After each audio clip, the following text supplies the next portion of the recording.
আমরা লক্ষ্য করছি জনগণের দাবিসমূহ কার্যকর করার কোনো পদক্ষেপ গ্রহণ করা হচ্ছে না।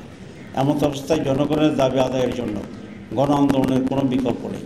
তাই জুলাই জাতীয় সনদের ভিত্তিতে আগামী ফেব্রুয়ারিতে অবাধ ও সুষ্ঠু গ্রহণযোগ্য নির্বাচন এবং জনগণের ভোটের প্রতিষ্ঠার মাধ্যমে বাংলাদেশকে একটি ন্যায়ভিত্তিক ও জবাবদিহিমূলক গণতান্ত্রিক রাষ্ট্র গড়ে তোলার লক্ষ্যে বাংলাদেশ জামাত ইসলামের পক্ষ থেকে আজ 15 সেপ্টেম্বর আন্দোলনের 5 দফা গণদাবি জাতির সামনে তুলে ধরছি।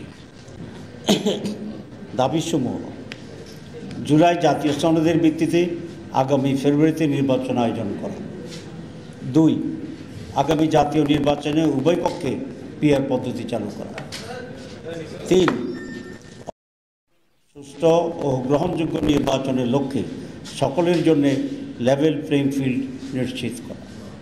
4, ফ্যাসিস্ট সরকারের সকল জুলুম, নির্যাতন, গণহত্যা ও দুর্নীতির বিচার দৃশ্যমান করা। 5, স্বৈরাচারের দোসর জাতীয় পার্টি ও 14 দলের কার্যক্রম নিষিদ্ধ করা।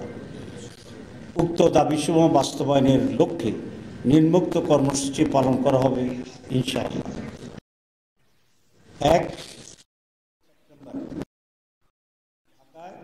সমাবেশ ও বিক্ষোভ মিছিল। 19 সেপ্টেম্বর দেশের সকল বিভাগীয় শহরে বিক্ষোভ মিছিল। 26 সেপ্টেম্বর দেশের সকল জেলা উপজেলায় বিক্ষোভ মিছিল। এইসব কর্মসূচি বাস্তবায়নের মাধ্যমে জনগণের দাবি আদায়ের লক্ষ্যে হওয়ার জন্য উদাত্ত আহ্বান জানাচ্ছি।